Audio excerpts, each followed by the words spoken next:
Hi, and welcome back to It Was What It Was. I'm Jessie Thompson. And I'm Katie Rosinski.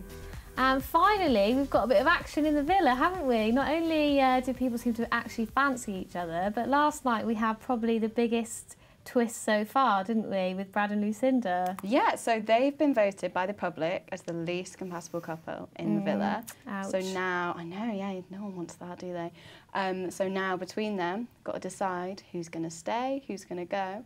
Or there's a third option, they could just walk out together with their little wheelie suitcases. What do you think it's going to be? How's it going to play out? I don't know. I mean, I don't think Brad's ready to go back to Amble yet, as much as he goes on about it. I don't know.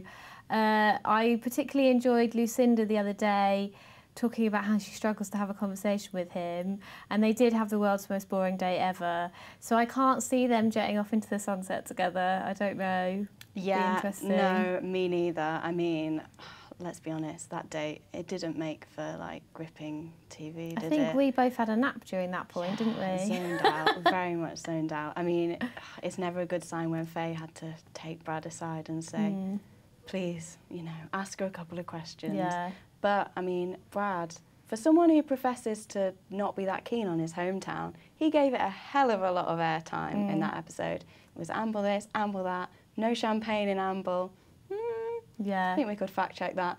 But, yeah, I mean, is he the new spokesman for the Northumbria Tourist Board? As you discovered earlier, he's now on the Amble Wikipedia page as one of the notable people from the town. So at least he's achieved that. Yeah. But I think what I've gone through is what all the women in the villa have gone through, which is that I fell in love with Brad very, very deeply, and gradually each of them have been bored to death. And I think that might be where I'm at. Sorry, Brad. Bless him. Well, we'll find out tonight whether he stays, whether he goes. But in terms of the other couples in the villa, Millie and Liam, I mean, last time we were speaking, we hadn't even met Millie yet. Never heard of these people.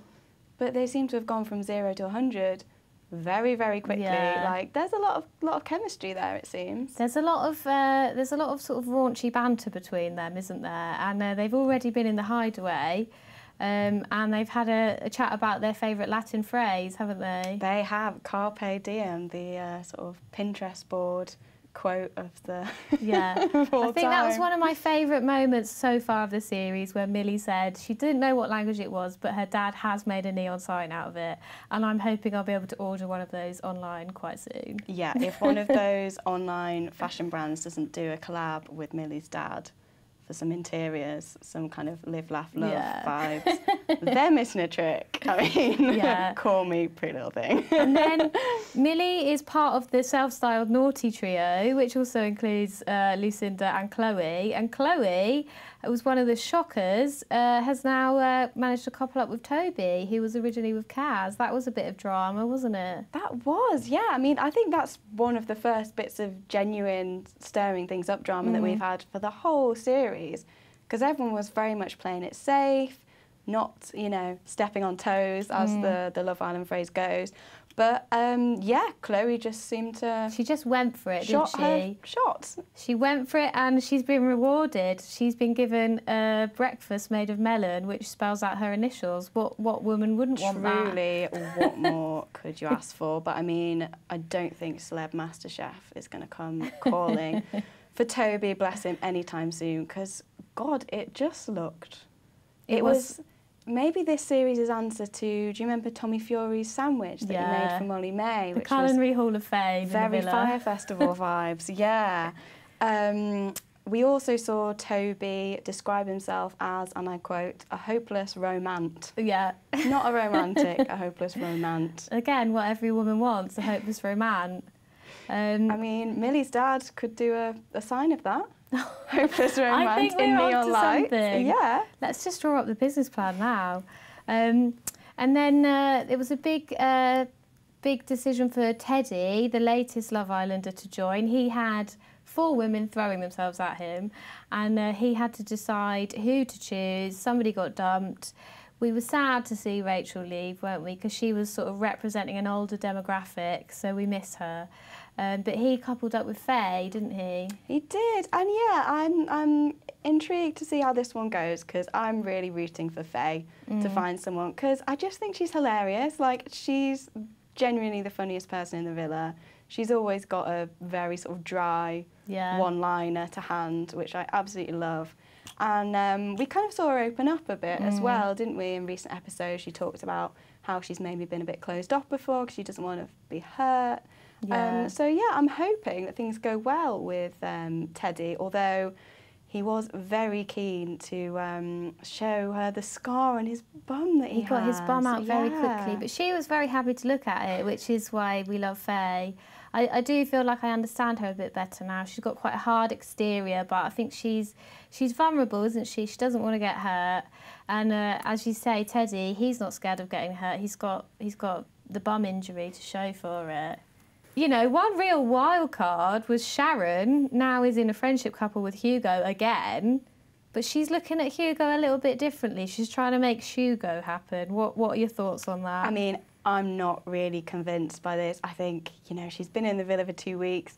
I almost feel like, you know, when you try really hard to like do mental gymnastics to make yourself fancy someone, I almost feel like it might be a case of that. I mean, bless him, he seems like a lovely boy, but and he doesn't seem to be having any of it either, really. No. That chat that he had with Kaz, he very much spelt it out. It was very friend zone. Kaz tried to plant the seed, friend zone. and he wasn't watering it. He was not watering it. No, it is being planted in a desert. And there's not going to be any green shoots there. And then we've got another friendship couple now with Erin and Kaz. And we love Kaz, don't we? We were glad to see her stay in. Yeah, really glad that Erin saved Kaz, because obviously she was coupled up with Toby. I think she handled that whole Chloe-Toby situation really well. Yeah, she did. She didn't make a big drama out of it or anything. And yeah, happy that she's still in the villa, because I feel like she's another one who does come out with some good lines. She's good value for us. Finally, we've got Liberty and Jake, who are kind of the poster children for monogamy in the villa, aren't they? They've been together from day one, and they seem to be getting stronger, don't they? Yeah, it's interesting, isn't it? Every year it seems like there's that one couple who get together really quickly and everything seems to go well, and you know, often they're the couples that end up in the final, like, you know, think Jack Fincham and Danny Dyer kind of thing. I don't know, Liberty seems to be moving at a bit of a faster pace than Jake, I would say. She mentioned the falling in love words the other night. They have only met about 2 weeks ago, so, you know, I'm sure it's very intense in there. But yeah, I don't know. I'm a bit worried that it might sort of go a bit wrong. He's already said, if a blonde woman walks in, I will go and talk to her.